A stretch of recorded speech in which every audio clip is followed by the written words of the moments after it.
Welcome back to the Sisters Chat. We've been loving interacting with you, hearing your feedback, and we are going strong for week number 5. If you notice, we're a little short on sisters this week. Unfortunately, our sister Ava had a tremendous loss in her family. Her husband's father, Aaron Bosovsky, passed away, and she is being a supportive mom and wife to her family and in-laws. So we definitely miss you, Ayla. Um, but we said that's it. We committed, and we are not going to let down our amazing audience and fans. So, Nini, how was your week? Actually, forget about Nini, Manuka. You just came back from a cruise. Oh, Like, wow, that was fast. Thanks for no, I asking. want to hear your boys going to yeshiva, going out. We make believe we're interested. There's always someone coming, going. No, Manuka, you're tan. You look gorgeous. You're smiling. You went on a cruise. Well, you give us a little Okay, all the details. so we came back. I went on a cruise this past week. That's why I wasn't here. I'm surprised they let me back because my replacement was so good. She'll be back one day. But we had a really good time. We did the Royal Caribbean cruise that goes around Florida, Bahamas, Coco Cay. So it was a week long. It was a great vacation. We got a lot of sun, had some drinks. It was really nice. And the kosher food was not too bad either. Right. So Manuka went on because some people hear like kosher cruise food that's so crazy expensive. You went on the not kosher cruise, but you added a certain amount for kosher food. So it's not like the airplane meals. It's like how would you rate the food? I would say like a I know Miss would eat everything there, but for the less picky eaters, there was less options, but it was pretty decent. I survived. Didn't lose too much weight. I'm still here. Well, we are so happy to have you on, and we did get a few messages saying that they missed Manuka. So, Oh, yeah. So, Hesha, how are you? I I am did speak doing to you 10 good. times yesterday, but still, you can never catch up enough. That's true. I called Mushki a little bit crying because I didn't know. I didn't know there was this thing that like your baby senses when you're about to give birth, and all of a sudden they don't sleep at night. And I'm like, Mushki, do I do a motion code? What do I do? Help me! And Daria's also like, could you stop turning to Mushki for advice? Could you go to someone else? I'm Love like, it. no, Mushki knows what to come do. to me, come to me. I went also to Nini 10 times yesterday too. What? Now I'm Um, insulted. but like I'm officially changing my name to Shamu the Whale because I cannot move. It is so hot in Tarzana. We're in like the hundreds, like high 90s to hundreds, and I think the worst thing ever is going into your car on a hot day, and it's a little bit of my life right now. I'll tell Lay we're going to SeaWorld. Sounds like a really When good it comes sickest to plans. this, Great sickest plans. Okay, and yeah. Nini. Oh, thanks for circling back. That was nice. Sorry, my life's a little boring just sending off my boys to yeshiva. But actually, for all those years homeschooling where I said I can't wait to send them out, have a quiet house. It's a lot for the mama's heart. Two boys out and just the little girls home. But we did have our first day. So, true to my tips we gave on the other episode, we had a fun balloon arch going and their desks are all pretty. So, the kids did have a great first day. We're going to have break now and then they have some English a little bit later. But we are gearing up. We have a party for Rosie, who's turning 3 and lighting her Shabbos candles this Friday. So that will be very exciting for her. And otherwise, we're back on track. The year is starting and we're ready for it. Wow, I was super inspired and definitely felt like a terrible mother, Nini, when every one of your kids' desks are decorated and there's balloon arch of school. And I'm just like, orientation's only a half an hour. We've been looking forward to the first day and they couldn't even get it to an hour. So, whichever mom you relate to, that is great. That's why there's an array so everyone can connect to somebody. But our hot topic for this week with Rosh Hashanah coming up is hosting. So, yes, hosting the hosting episode definitely feels, like a responsibility. But I'm really excited. I feel like hosting, we grew up in a family that always was hosting. My parents, since they got married, actually not only hosted, but had refugees living in their house. We're not going to go into that because I get lost in that story. But there's so much to talk about. Either Sounds you're very go. intense when you say refugees, Mushki. I like A when little, it sounds dramatic. a little context. I'm waiting for someone to make a Hollywood movie out of my story. No, I will not give context. I want to pique their interest, and they're going to come back for more. Um, so either you're hosting for Rosh Hashanah, or you're going to be a guest at somebody and thinking, wait, what's a good gift to bring? What should I do? What are the do's and don'ts? So we are a family of hosters, and we are so excited to share with you. So, Hesha, for those of you that are like, oh my gosh, I wanted to be a host, but it's too overwhelming, I thought let's ask Hesha. Hesha, you can get a little easily overwhelmed with certain things, That's and true. you rock at hosting. And you explained to me that you've just made it simple and not this overwhelmed. So tell us a little bit about that. So a little bit like my philosophy is that like you can't be getting stressed out by like when you're doing a nice thing, you can't get stressed out from it. So like let's say when it comes to hosting, like you have to just make it Why, work for you. Hesha? Because I Why? can't Because handle a tell lot. Dari. No, because it's the energy. People pick up on energy. If you're stressed Yeah, out, the guest it's isn't even true. having a good time. No, it's actually true. If you could tell when the host is a gracious host, and that's always what I want to be. I always want to be happy when I have guests, but like hosting is very hard. Like I always think about it. It's the cooking, it's the shopping, it's a cleaning after the cooking, it's a cleaning before the guests come, it's a cleaning after the guests come. There's a lot that goes into hosting that's exhausting, and I think you have to just make it easier for yourself so that you can enjoy it as much as you can. And I live in a community that um, has an Erev, so that does make I feel like what I'm about to say much easier. Where we do Is it an have Alter Rebbe's Erev? it's not, but it's like wildly. Alter Rebbe's Erev is very very difficult, just due to technicality, and this is over the valley, but it's checked every week, and if the Rabbanim say it's fine to use it, so every family, like let's say Dari doesn't use the Erev, but I'll use the Erev because of like the kids, and then everyone like does their own thing. But it's very used in the valley. I will say that. So the community pretty much uses the Arabs, so we're able to do potlucks, where everyone picks one or two things that they make, and usually you pick something that's not such a big deal for you. Like someone makes a salad and dessert. Someone does a pasta and like a main. You pick like one or two things. This way, your whole Friday is not like cooking so much because when you're hosting the meal by yourself, you have to make like the 2-3 courses. Another thing that we typically do is we only do one course. So we kind of like skip out a fish meal and we just do like a main course.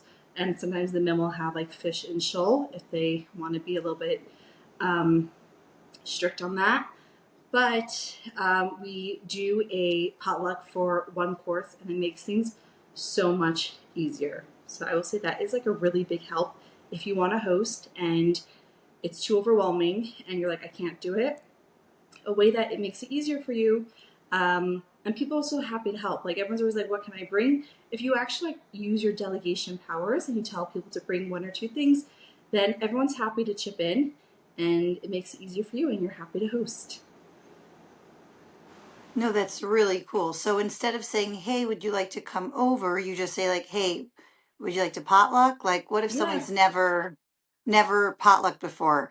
Do you think they should feel like, "Oh no, like uncomfortable, like I'm asking you to bring so many things," or no, like you feel like it's totally accepted? So I think there are like there's some like etiquette that comes to it. Like you're not necessarily asking people to bring like a main always. Like you're not gonna be asking them, hey, can you bring like a brisket? It's kind of like, hey, can you bring like the sides, the salads, the desserts. More like things like that, where people are typically, it's not such a big task that you're giving. But you just like text them instead of being like, hey, do you want to come over? You're just like, hey, do you want to do a potluck together? And it, like, I feel like the first few times, if you're not used to it, it's like a little bit uncomfortable. And then it becomes a norm. And then it's also like people are also happy to have you. So it works out well. Right. I love that. I love that. And it really takes the stress of everyone. And I think everyone, whoever's coming, really wants to give and bring something. So instead of bringing like flowers, you're actually really taking off a big chunk Exactly. of the meal. I love that. Hesha, thank you. Okay, wait. So Nini, I was not going to leave you for last again. Nini, we're so excited. Oh, Nini, you. we have to make this really exciting and a really edgy episode because we were a little nervous not having Ayla on. We're like, Ayla, you did steal the bulk of the personality. We have to Um, make sure it's not so noticeable, you're saying? yeah, like we don't want everyone in Crown Heights being like, Ayla, oh my gosh, like, it's not the same without you. Like, oh my gosh, Ayla, you need to be on. Like, no, she should feel like she's like a little, everything else, if she doesn't go to school for a date, the system She's will allowed to take a collapse. break, you're saying. Yes. Yeah, ease it to her, like she's allowed to take a break and not feel that immense pressure. But we um, definitely miss her, and we were definitely first a little stressed, but no, We're I very stressed. You should see the WhatsApp. We're like, we cannot do this without you. like, Please hey, come love. on. Yeah. We have a half a brain without you. Please.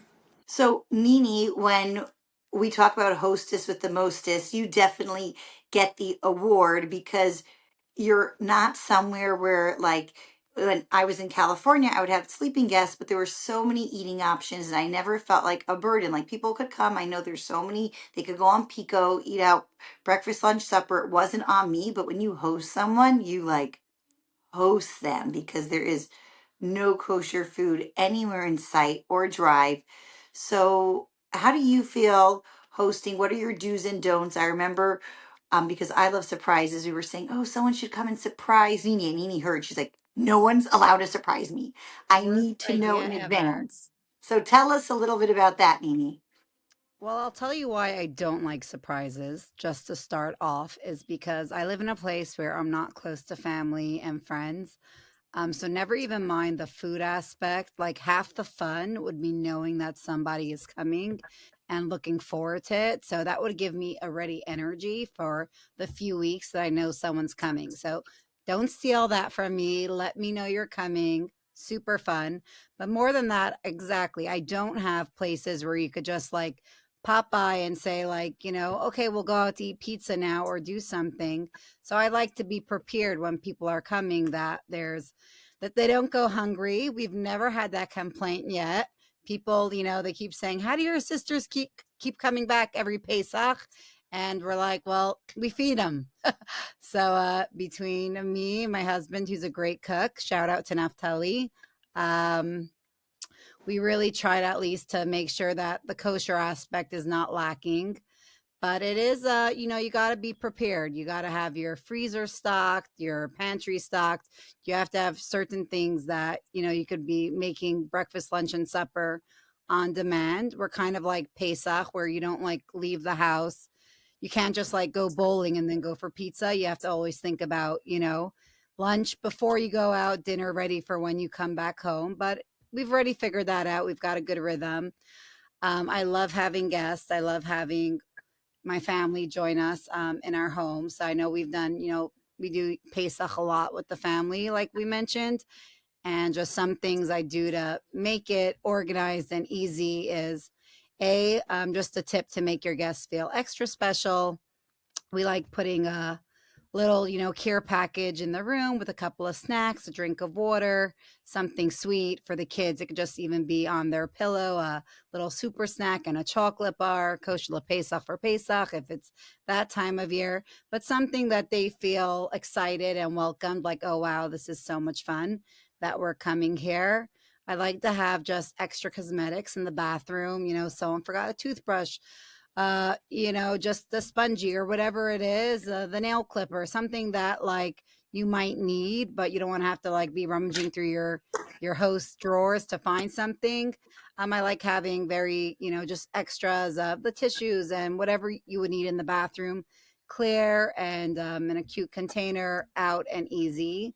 That's just for basics, but it also gives like a good feeling to the guests that they walk in right away. They feel welcome. They feel like they see, oh gosh, I left my brush, but here's an extra one or something like that. And really, like you said, the energy has to be good. Yes, you kind of know, like, kids in your house over Shabbos, Yom Tif, your house will get turned over. Even if everyone's going to be cleaning the toy room, things will all be dumped in the wrong container. But for me, living far, this is like something that we look forward to and we love, so that we just don't let it stress us out during Yom Tif. And we know we'll take care of it after Yom Tif. Yes, it might, take us a few days to find the house, even though we worked so hard to make it look perfect when people walked in the door. But it's a treat for us. We know it's not easy for people to take two flights or a flight and 4 hour drive to come to us.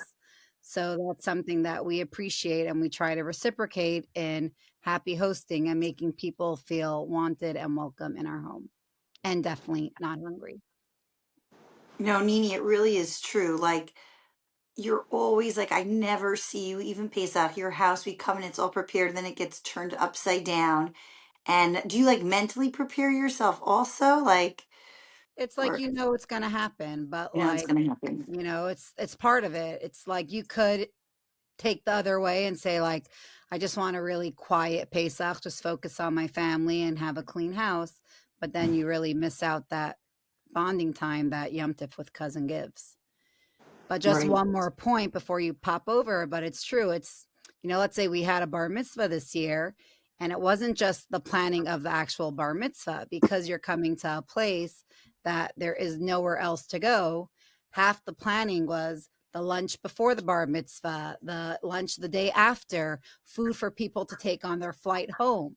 Like there's so many extra little details in that department that is part of the planning, as opposed to when you live in a from area where people could kind of take care of themselves, like housing and food, that there is a lot more to it. But we try to do it with joy because, like you said, no one wants to be coming to a place where the host is stressing to have them. So we try to do it with open hearts and open minds, and we really appreciate when people come and spend Yom Tif and Simchas with us. Wow. No, we and Nini that's why definitely we taught just us. keep coming. Mm-hmm. Well, we're looking forward to the next one. And Menucha, when we go to mommy for Shabbos and we're like, oh, mommy, everything's amazing and delicious. Um, when we say thank you, mommy, for the food, we were just kind of saying thank you to you who has her systems down pat. I come over when I'm starting Shabbos. You have all your pans all ready, lined up on the counter. So spill the beans. Tell us your secrets on how to Um, be this organized host. when has And she she got married? gets done Shabbos really early. Yeah. What time are you done Shabbos?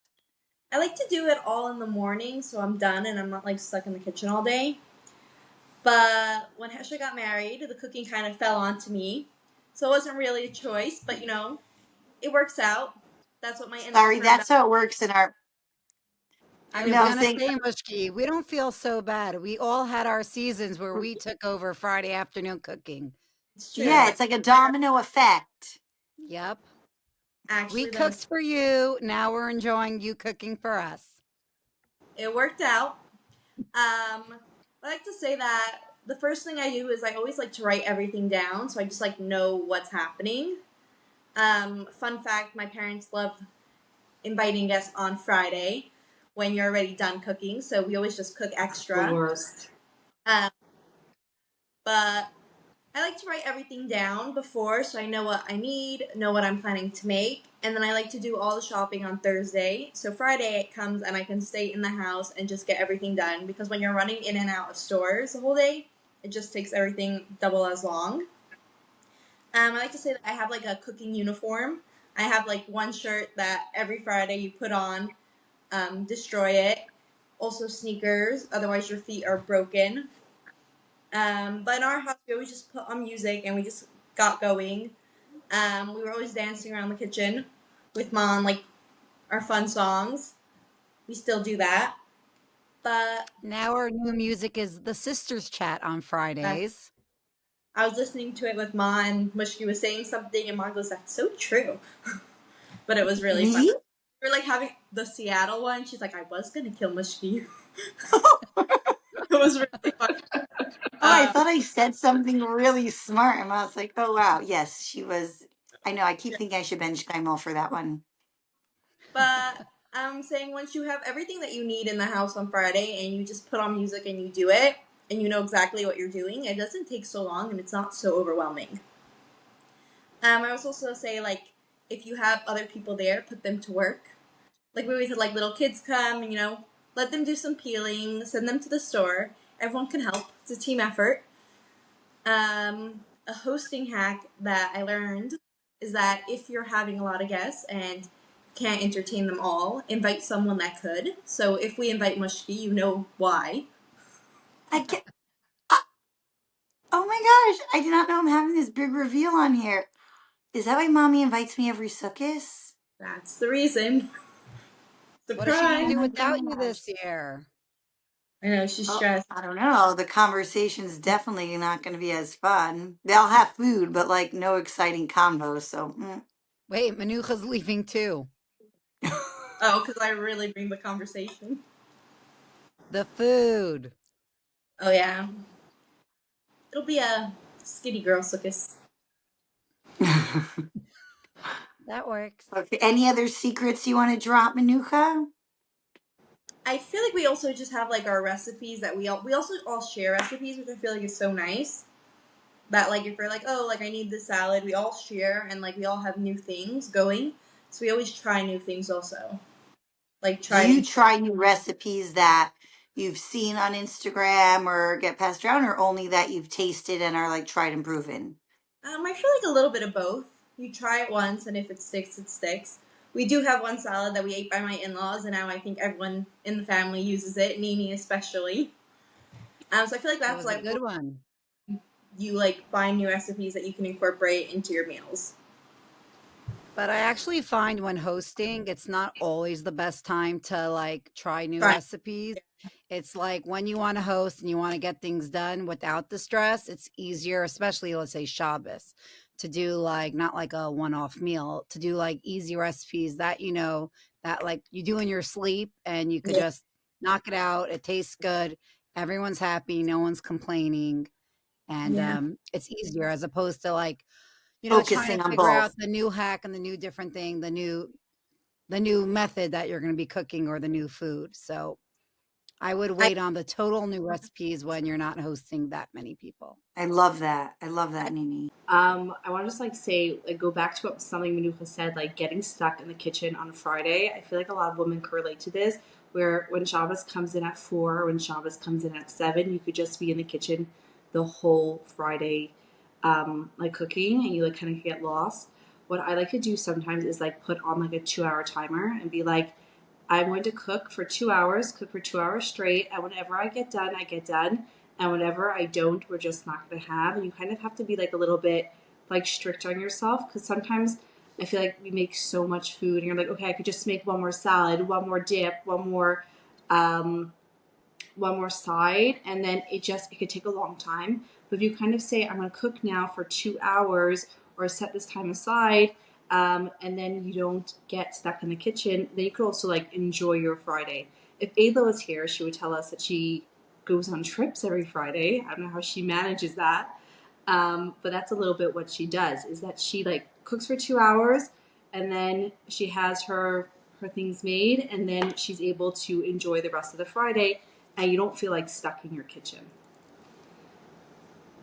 I was once with Ayla. I know Ayla keeps me like, Mushki, you have one more hour, and I'll rush, rush, rush. It's like a race. It's a good incentive for me because I would definitely knock it out till till the siren.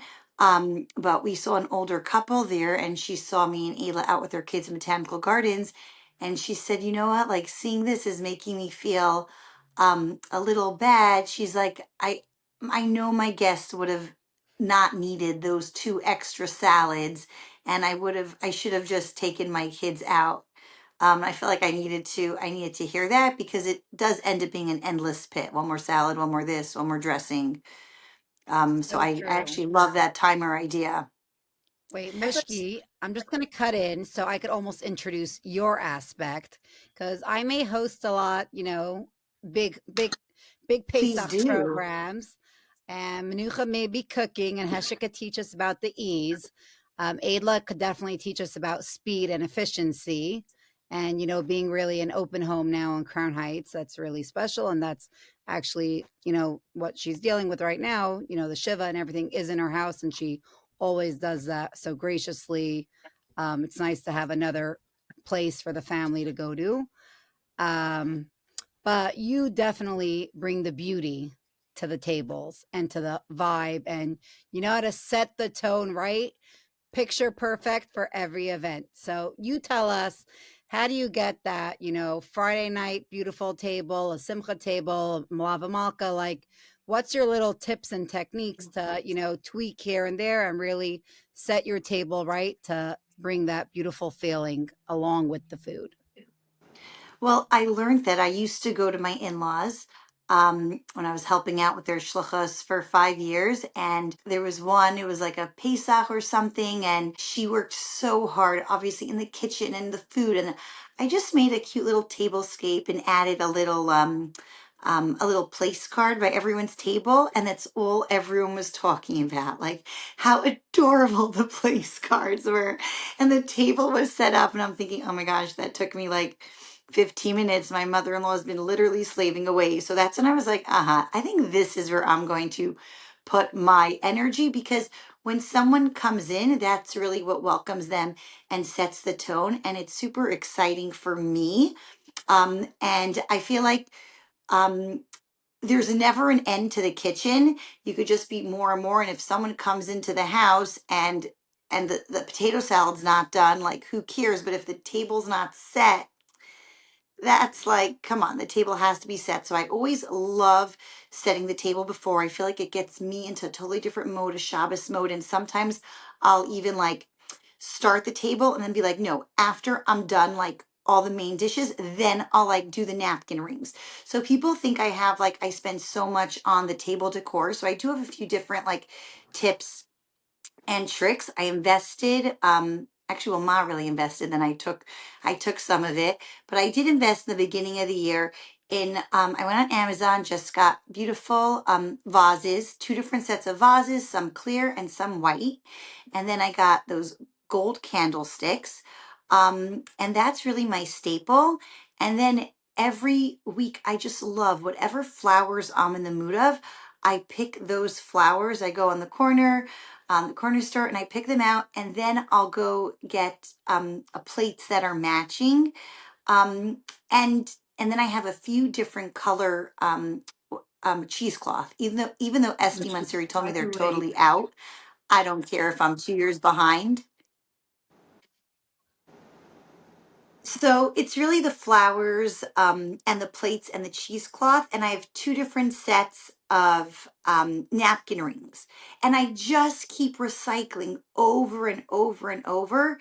And I sometimes um, put the vases either bunched together or spread out throughout the table. And I just keep recycling with those few things and changing it up, but with a yellow flower and then a pink subtle flower and then just green eucalyptus. Every time people come, they're like, oh my gosh, like you did a whole new tablescape. And it really isn't that. But I just love investing. There's nothing more beautiful and than a set table for me. And I used to have it as one of the jobs. Like, no, my kids have to set the table. And then I'm like, forget about that. I actually love setting it, and it's like my treat. And sometimes I do show like the food's not cooked and the house will be a mess, but like the table's set. And a friend, I don't know if you know this, but I do inspire some people. A friend of mine said it was before Rosh Hashanah last year, and she had so much to cook. And she's like, no, I'm going to set the table, like Mushki said. And her husband's like, what are you doing? And she's like, no, it doesn't take that long. I'm just going to set it. And then she had a last minute emergency, and she had to go to the hospital. And she came back a few minutes before Shabbos. before Rosh Hashanah, and she said, you know what, my table was all set. Like her mother, helped with the food, and she's like, it was just so beautiful to come home to a beautifully set table. So, yeah, It yeah, really gives you that's that peace of mind even it when gives, you're I feel like cooking. something's done. The kitchen, it's never done. Like I do it, I literally probably takes 25 minutes and it's just done and it's there. And then no one's, once the tablecloth is on and things, a tablecloth will not deter kids from dumping things on the table. But once the table is set, that's it. The kids know, like, we're not putting anything on there. And sometimes I even try to set it Thursday. And I know some people even said it Wednesday, and it really just sets the whole tone and really brings a certain peace. Some people say it's the candles that bring the peace into the home. For me, it's the set table. Well, you definitely do a great job, and we love, I know I love when you come and help us get our Yom Tiv table set. You bring in all the action. It's practically a color war competition. Who could set the tables faster? And whenever we come to you or any party, it's always a grand scheme and stunning. And we all can't wait to see Mimi's Bas Mitzvah and what you have in store. Don't bring on And the pressure. No. and those were great tips. So thank you. So even though Ayla's not on the podcast this week, you better bet she had some tidbits to share, not only about hosting, but gifting. So, Hesha, did she share those thoughts with you? She did share a little bit, and I obviously want everyone else to like help with the input.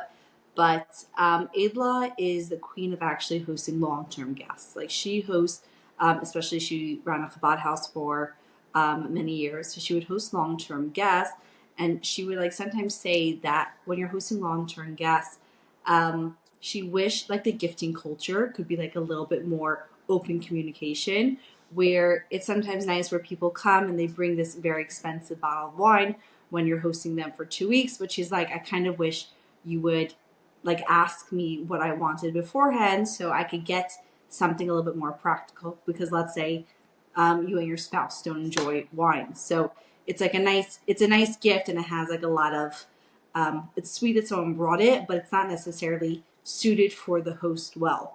So I think she was like saying when it comes to gifting culture, I wish there's just like open communication where you could ask like, hey, what do you want me to do? Do you want me to buy something for the kids, like a big gift for the kids? Like I know when we let's say sometimes go to Nini, like it's like okay, we'll sponsor like a Hall My trip. That's like part of like being the guest, or like sometimes you're like okay, let me chip in for like for some food, for activity, or something for the house, something that you'd want. And she was just like saying she liked this idea, like this open communication, that this way people are happy to give, and then it's getting a gift that you're happy to receive. I think she said it a little more passionately, but that's definitely the gist of it. She was saying when you're having like long term guests, like do a grocery run. Nowadays, food is so expensive. And if you were at home, you were buying food for your kids, like the least you should do is like at least help with the grocery and the food or give cash and choose what you want. Don't choose for me if people are giving an expensive gift, like don't choose for me what you want because it might be something like so not practical when I actually could have used more of a staple than an extra. Or sometimes when people give this big expensive gift, it's more almost for them to feel good because they have something to show, like look, I brought this beautiful thing. But when you're being hosted by someone, it's really you want to find out from them like what's the most helpful that I can do for you. I think it's always more exciting bringing a gift than giving money for groceries, but I don't know, not everyone's so open and has that clear communication. Will even say a lot of people will just say no, no, it's fine, it's fine. But I definitely think a Shabbos guest and long-term guest are definitely a very different story. Yeah. So, are you ready for our Fast Five? Okay, so number one, when it comes to hosting, who is most likely to share just personal information at the table just because it's awkwardly quiet? Adla. Ayla. Yeah. Ayla. Okay, Or Ayla. who's most likely to decorate the table beautifully but forget about the food? Mushki. Mushki. Mushki. Such an easy one. Sorry. Who's most likely to put all their kids into their room just to host guests and will say it's no big deal? Nini. Nini. Nini. Nini. Been there, done that. Number 4. Whose rule is guests do not bring other guests? Menucha. I think Manuka. Hashemanucha Katai. That's I'll fair. take that too. I think they got it from mom. Hashemanucha. They definitely get it. Okay, and last one.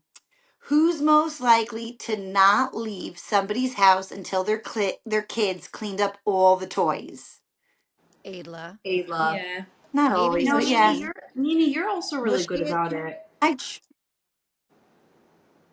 we all try, but I don't think it ever pans out. I I'll think give it in to Adla concept. still. Okay, yeah, Ayla will take it. So we have a new special feature this week, and we are doing a little sisters debate. The question is it okay, or what is your take? What's the sisters' take on kicking kids out of their bed in order to have guests? Or not kicking, having kids give up their bed for having guests. Go. Fight, fight, fight. That's a hard one. You know, you do want to have an open home and really teach the value of open home and hosting guests. But I think it also, you have to know your kids, you have to know your space, where your kids' bedrooms are. Where are they going? Are they going to end up on the floor? Do you have a couch? Are you putting them into your room? I've done it many times to have family for Yom Tif. I don't know if I would do it for um, someone who could easily go to a hotel like then and walk over or something like that. I think it really, you have to know the circumstances. I don't think it's wrong. I wouldn't say I would never do it, but I think there's also like, I think there's times and places where it's the right thing, but also sometimes you have to know where to draw the line, and you don't always have to say, "Oh, someone's coming, so let's kick the kids out." I think it could be a yes and no, and different circumstances go for different answers. I was gonna say something similar. Where like I also think it's how long. Like for a Shabbos for one night, I think like I only have right now one baby, but I would take her out of her room and bring her to mine if I had to. But if let's say someone was coming for 10 days, then it's just like I would have to think about it. Right. No, I remember as I feel like it changed a little bit because I feel like as kids, we were was much more flexible, but it might be a generational thing. Because I remember like all of a sudden mom's like, I'm not telling Heshem Nuka they have to leave their room. And I'd be like, why not? But I definitely think now we're much, which is a good thing. We definitely take the kids more into consideration and the safety and everything like Which that. are really all valid points. So Yeah, I they think really it's are. good. No, I think it's great. Question number 2. Do you think with all the Airbnb in Crown Heights, we have lost our touch of Hachnasas Archim? Not really. I think Crown Heights will forever just have the most Hachnasas Archim than any other community. I mean, every single week, especially living out of town, you could tap into the kids' Shabbatones, the teen Shabbatones, the campus Shabbatones, or any other event, just people visiting. Yes, are there not as many just open basements available? But just even having a space, there is obviously a little aspect like, and I guess maybe I'm also biased because I'm so lucky I could come home. We have mommy's house and we have Maishi and Ayla. So maybe I'm coming from a point where truth is it is much easier for me. But I think just the overall vibe of the community is just so open, and unfortunately, I you could understand with the house pricing nowadays, people are really just opened up Airbnbs to survive. As much as we would love everyone to just have an open basement, it's not always just possible. I think also a thing about Crown Heights is that there's something really happening every single week. Like every single week, there's another Pigisha, there's another like Kinnis, there's another there's always something happening. So I feel like for Crown Heights, I think they are very, very open. I feel like also sometimes, like, people can't be upset if they want to say no. And also, a lot of times people are hosting their family. So before they're going to give it to a different person, I feel like people are loyal to their family. So I think Crown Heights is pretty welcoming. I feel like people who could host really genuinely still always host.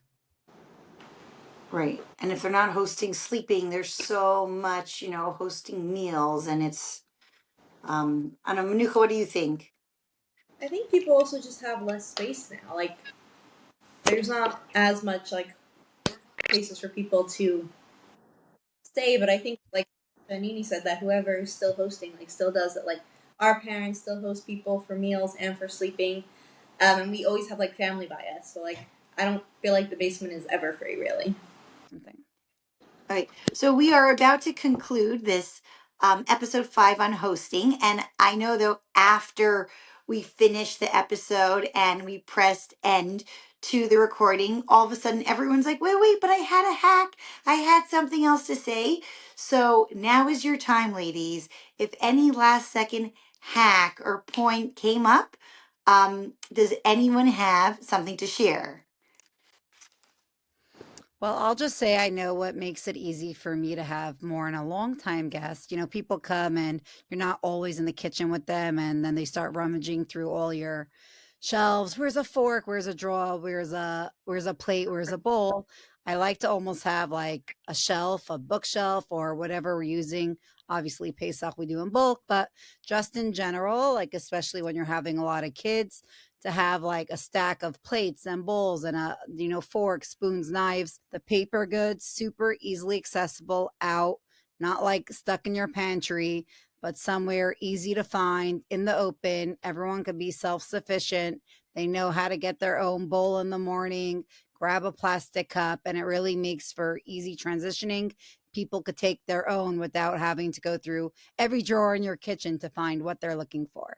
So that would be a easy hack to make it easier for people in your home. So I would say one of my biggest hacks that I just rediscovered again is I downloaded Instacart when I was hosting like a big meal. And it's so nice because when you live out of town, you have to go to several stores. Like you could never do a one-stop shop. You always need several stores. So I do several orders from different stores and I get it in like 2 hours, or I could do it the night before and it'll come at 7 a.m. And it makes hosting so much easier when you don't have to like schlep from store to store to get this one specific item or that one specific item, and it just comes to your door. On Instacart or more like, HEB.com or Target. And yeah, it's definitely a lifesaver.